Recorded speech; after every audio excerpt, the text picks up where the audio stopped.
Hello, Guy in Hubert, North Carolina, or is it Guy in Hubert, North Carolina? Either way, it's Matthew with FreePrescriptionLenses.com, and today I'm going to show you how I cut Transitions Extra Active lenses with Crizal Anti-Glare for your Ray-Ban 2132, color 622, which is the matte black rubber in the 55 eye size. Let me take everything out of the original packaging as Ray-Ban sends it to me. Your Italian leather Ray-Ban case, your Ray-Ban cleaning cloth, and junk mail including with your cleaning cloth. Let me set that down. The star of the show, the main attraction, of course, only the rubber frames come with an extra plastic bag around them. Don't ask me why. Actually, you can ask me why, I just won't be able to tell you the answer. Of course, all of them come with a little plastic sleeve on the left temple to protect the temples from rubbing together while it's being shipped from Italy. In fact, hopefully you can see this. The Ray-Ban made in Italy. Again, this is the Ray-Ban 2132 New Wayfarer, color in the 55 eye size, and the 622 matte black rubber. This is a sunglass frame. I wore this for 5 years. This is actually my best selling frame. There's nothing more comfortable, there's nothing more durable, and honestly nothing more stylish in my opinion. That geek chic look is hot now. So this comes with original glass G15 lenses, which I will remove. Set them down there. That's what glass sounds like. Now I'll be cutting polycarbonate lenses. That's what that sounds like. So I'm going to take your frame, put it into the tracing element of my edger, and hit start. A little stylus is going to pop up and it's going to go around and trace the inside of the right side of the frame before doing the same thing on the left side. Here at FreePrescriptionLenses.com, where everyone loves a bargain and no one is disappointed in quality. You buy a genuine, authentic Ray-Ban frame, and you will receive one free pair of clear single-vision prescription lenses or non-prescription fashion lenses. My receipt has my federal ID tax number, so if you have vision insurance or flex dollars, you will get reimbursed for this purchase, whether they are prescription or not. So in just a moment, the shape will pull up onto the computer screen. Come on, pull up, there we go. That is the magnified version. If I were to minify it down, that green outline is the shape of the lens I'll be cutting. I'm going to go ahead and magnify that for now. Your pupillary distance in each eye is 32. So the computer starts at 32.5. I'm going to hit the minus button one tap. Now we're also the optical center height of 20.5. I always like to make the 55 eye size an OC height of 24. Because you're not looking through the middle of the lens. You're actually, this blue cross is the geometric center of the frame. If I were to measure both vertically and horizontally, that's where we would find it. Your eye is just above that and inset, so that's why I put your optical center right there. So let's come down here to my Marco 101 lensometer. Now here's a good thing. Here's the difference between, let me grab a regular lens. I'll leave this out, I might need it later. So the Transitions Extra Active do retain a little bit of color inside. I have the regular transition lenses, which are a little bit lighter, as you can see when placed side by side. So the Transitions Extra Active do retain a little bit more color than the regular Transitions while indoors. But as you might imagine, they do get darker while they are outside. So let's see, you have one lens that's a minus lens, one lens that is a plus lens. I can almost figure out which one it is. So your prescription is minus 75, minus 50 at 105. I'm going to put the axis wheel on 105. Zero it out, make sure we're good there. Put the power drum on minus 75. Put the lens in, and I'm wrong. This lens is minus 75. There we go, now we're cooking with gas. I'm going to find the optical center or the spherical component of your prescription. Find the optical center, check the astigmatism correction. All that looks good. Except I need to rotate this over. This is the right eye. Come on, right eye. Let's do the same thing again. Find the spherical power. Find the optical center. Check your astigmatism correction. All that looks good. Minus 75, minus 50. Oh yeah, we're good. We're good. So I'm going to put 3 dots on your lenses, which rarely show up. Hey, the center one did. Let me see if I can do that a little better. Let's do that again. Place my thumb on there.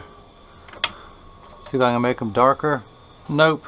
So I'll take my pen, 1 dot, 2 dot, 3 dot, and this is the right lens. Let's do the same thing now for the left. From 105, we're going to spin this to 75. Put the power drum on plus 75 this time. We are plus. Put the lens in, rotate it. Of course, I got to do that again. This is the left lens, so this is going to be inset just a little bit for the left. Spin until the spherical power comes in clearly. Check the optical center. Plus 75. Minus 1 1/4. We're good there. Let's put 3 dots. If it's going to cooperate, we're going to put 3 dots on this lens. It's a little better. I'm glad I have this white paper towel here so I can actually see the background. That's 1, 2, and 3, and this is the left lens. So if you miss any of that, let me recap. Oh, you know I had to slip in that bad joke somewhere tonight. Okay, so your right lens I'm going to put onto the platform. Now this is a block. Actually, I've got 2 ready. This is a block. It's still alive. It's trying to squirm away. I need to attach this to your lens while it is cutting. This block, of course I like to call him Jenny from the block, but I need to apply a double-sided adhesive sticker to those to stick it to your lens. So the black side is the sticky side. I still have a paper covering up that. I'm going to put this onto the first block. Do the same thing now for the second. Pull the paper away to make the black side sticky. Now on the back is silver button. That is a magnet. It's going to do its job twice tonight. The first time I'm going to attach itself to something magnetical there in the arm. And the reason why I put these 3 dots on there, it tells me that the lens is oriented in there just right. So I'm going to put that one at the optical center. The other 2 are going to go on this flat line to tell me that it's oriented in there just perfectly. I'm going to check all that. I do want to minify for 1 second to make sure the lens, yep, the lens is large enough to cut out.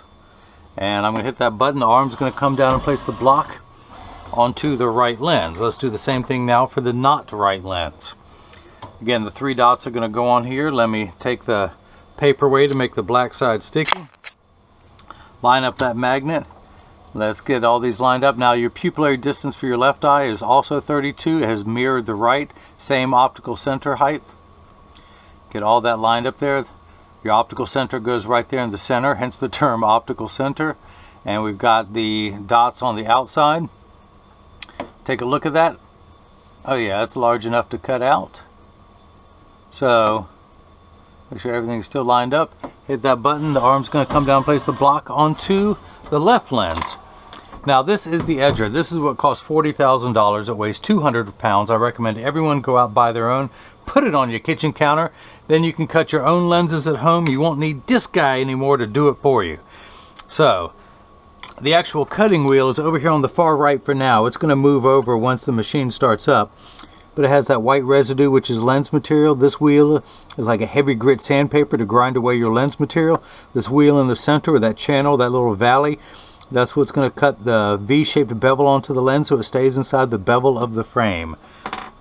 So now I'm going to let the magnet do its job a second time tonight. It's going to hold it in place into the chuck, or as I like to call it, the Charles, because I just don't know this machine well enough to call it chuck. So let's wake up the computer. That is the shape of the lens we'll be cutting tonight. That is the block. Look, the little silver button is the magnet. Can you see that? So for starters, I'm going to bring this down about 1/10 of a millimeter. I know from experience that I'm probably going to have to bring it down even more, but we're going to start a little bit large and work our way down. These are polycarbonate lenses. If they were plastic, high index plastic or Trivex, I would select that, but we're going to stay with the unbreakable polycarbonate. I do not want to polish the edge of your lenses because they're not going to be seen anyway. I'm not going to put a bevel onto the front surface of the lens.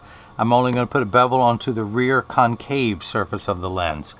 I'm going to hit the green start button, which is start in every language. The door closes, the clamp shuts, and then the lens is going to be traced by 2 white styluses, making sure that it's large enough to fit into the frame. You can see as it's going around tracing the shape. And as always, measure twice, cut once. The old carpenter saying is measuring the thickness of the lens at every point to know exactly and precisely where to place the bevel so you have the least amount of edge thickness showing. And of course, in this frame with your prescription, you're not going to have any edge thickness, but that's just a routine procedure since I cut very strong prescriptions all day long for free when you buy the frame. That does become more critical with the higher prescriptions. So the cutting wheel is moved to the center. If you see light flickering, that is there to catch the optical sawdust as it comes off of the cutting wheel. Polycarbonate lens is cut dry. Now if this were plastic, high-index plastic or Trivex, water would be spraying onto the lens now to wash away the optical debris that you see beginning to form as it cuts. Now, as I mentioned, your lenses are made out of polycarb. Polycarb is 40% thinner and lighter than regular plastic. It is virtually unbreakable. They are bulletproof up to .22 caliber and have both UVA and UVB protection built into the lens. We know what the sun's harmful ultraviolet rays can do to your skin from overexposure, where your eyes are 8 times more sensitive than your skin, so you have permanent sunscreen for your eyes, unlike the lotions, creams, and sprays that need to be reapplied every couple hours when you're in direct exposure to the sun. This is permanent and never needs to be reapplied. Now, it's just double checking exactly where to place the bevel. If you notice your lens is completely flat right now, if I were to take it out, it would stand up on the counter like a nickel. But it's just about to drop down onto the bevel wheel to get the V-shaped bevel. And I need a new flashlight, at least the new batteries for my flashlight. Now, you have the transition, which I'll explain later, but you also have the Crizal anti-glare. Anti-glare is 3 features in one. It eliminates glare when driving at night as well as glare from computer screens, but from stoplights, street lights, overhead, fluorescent lights, and the such. Now, it also goes by the name anti-reflection lens. You can see how the fluorescent lights above reflect off the lens on my right. It does not on the left. So if someone's looking at you, they don't see their reflection in your glasses. It makes for much better eye contact. Plus, if someone takes a picture with a flash or you take a selfie, you won't see the flash lit up in the lens. You'll see just your eyes. Now, the third feature that I like, the practical side, is it comes with the industry's hardest scratch protection. The machine that applies the anti-glare coating, they actually vaporize 7 different coatings onto the lens because of the time and the expense. That is why they put the industry's hardest scratch coating on there. Crizal is the best anti-glare coating possible. Now, you did see water spraying on there. That was just to wash away everything. As I was putting the last bevel on there, I will open this door with my mind. You like that? I can do other things with my mind. I can melt ice with my mind. I can. It just takes me a couple hours. I can eat ice cream with my mind. I think about it and I wait for my wife to go to bed. And then I eat some ice cream and she doesn't catch me. Okay, sorry, little thing. My wife wants me to diet. Something about she wants me to live forever. What's up with that? She wants me to keep selling Ray-Bans to buy her a new pair of shoes. All right, so let's see if it fits first time around. I'm going to tuck it in at the outside corner, push down with my thumbs.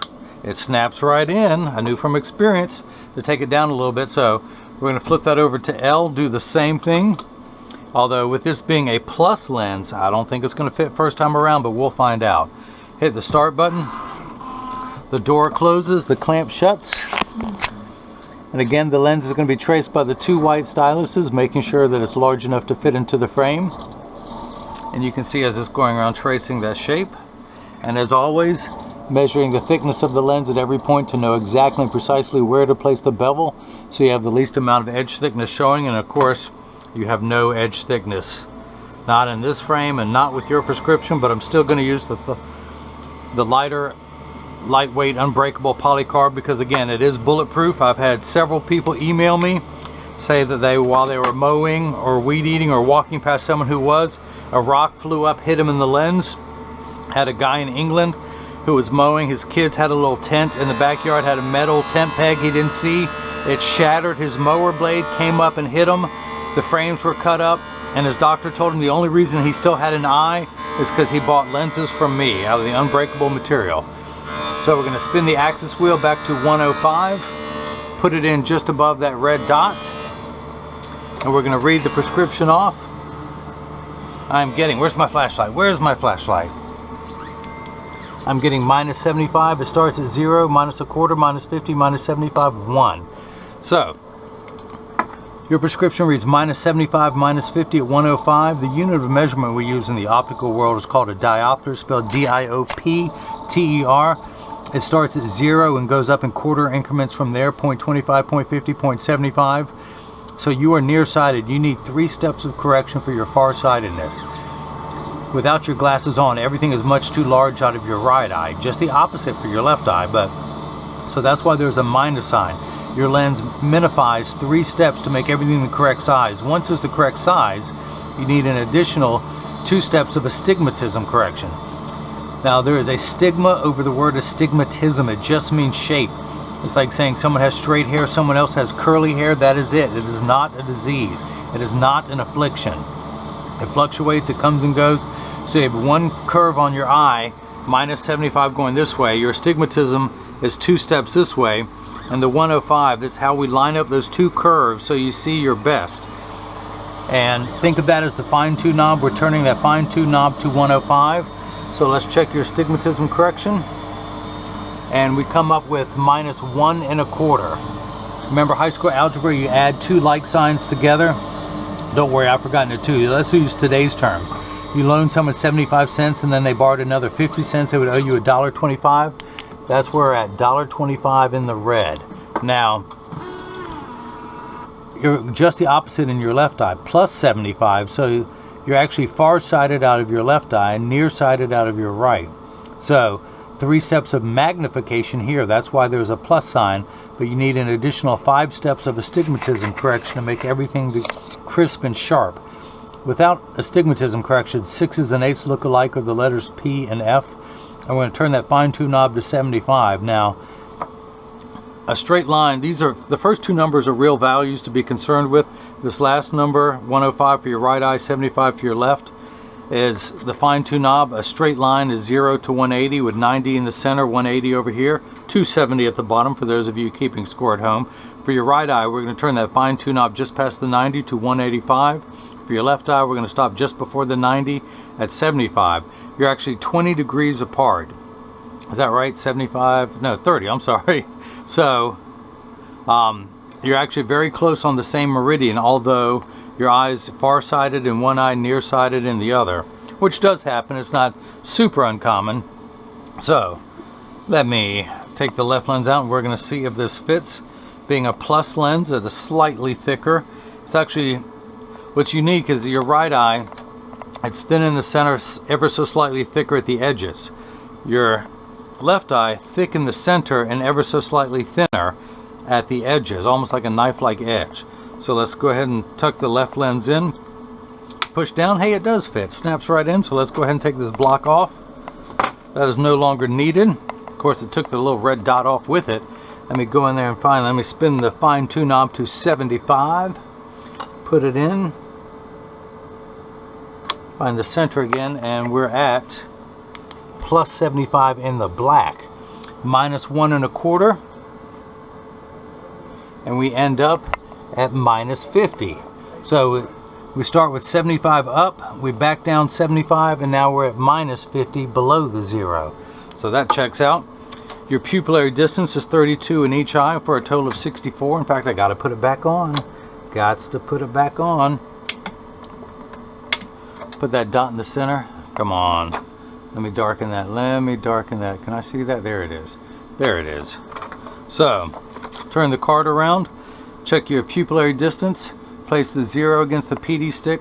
My PD stick against my thumb on your right lens. When we hold it up to the left lens, we're getting 64 millimeters, so that is cut perfectly. I want to check the optical center height in this frame. 24.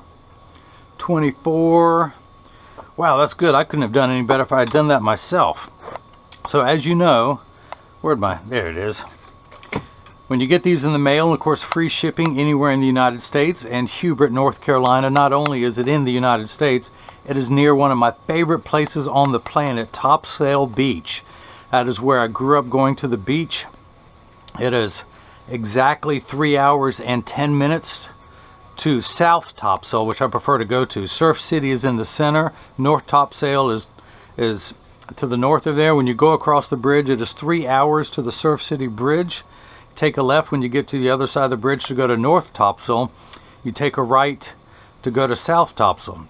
You know, you think it'd be unique, but there is a city in between North Topsail and South Topsail, and that is Surf City. But it is 3 hours and 10 minutes to South Topsail, and it's the shortest drive in the world because I love doing it. In fact, I was there this past weekend attending the Rice Festival, which was in Belleville, just outside Leland. And don't worry, there's a million people in North Carolina who don't know where those places are. So when I mention those towns, If anyone knows who they are, you know a little bit about North Carolina than most of the residents here. But, oh, what I was going to say though, when you get these in the mail, and of course free shipping, when you get these in the mail, one side might be high, it may... See, I lost my mind talking about Topsail. Let me regroup. Okay, so when you get these in the mail, there is a small chance that these could fit too loose or too tight. However, there's an 80% chance that one side is going to sit higher than the other. That is because 80% of people have one ear that is higher than the other. And because of that statistic, 99% of all optical shops will do free adjustments if you ask them. But I'm going to get them in standard alignment first, also known as a 3-point stance. The 3 points are 1, 2, the bottom of the frame being 3.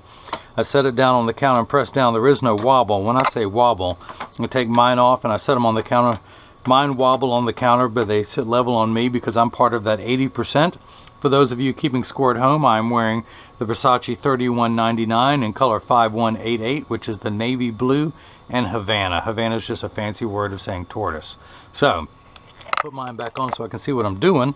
Flip these over, press down. There is no wobble. I check each temple to make sure they overlap perfectly and the same amount of tension on each hinge, and none of them are askew like that.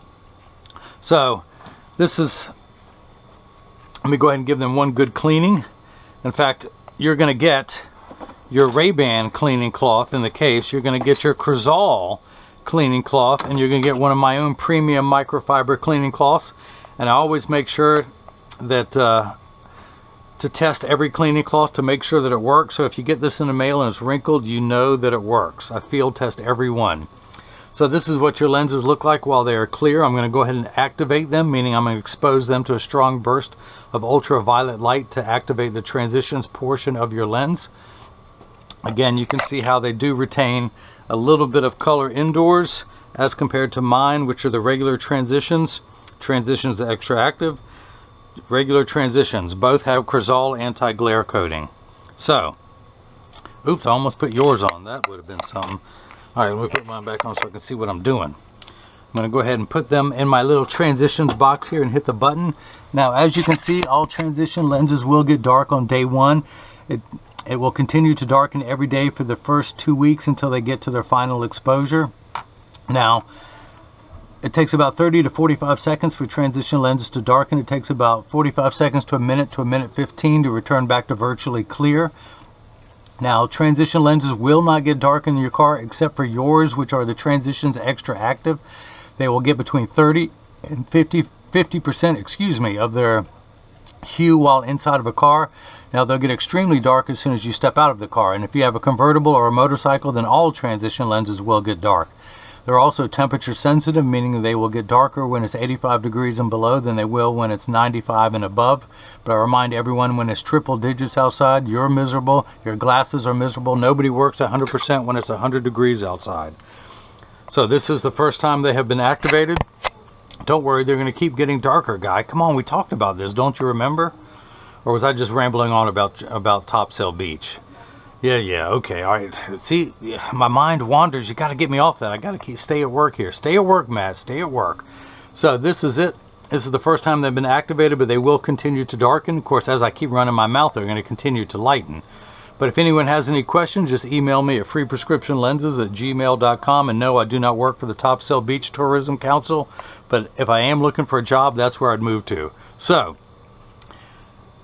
Guy or Guy in Hubert, North Carolina, or Hubert, which was my name in French. I took French for 4 years. No one knew how practical Spanish was going to be.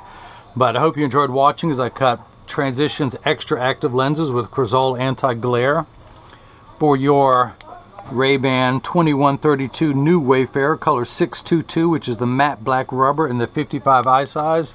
And hopefully everyone else got the chance to see how I bring that love and feeling back to glasses. Thank you.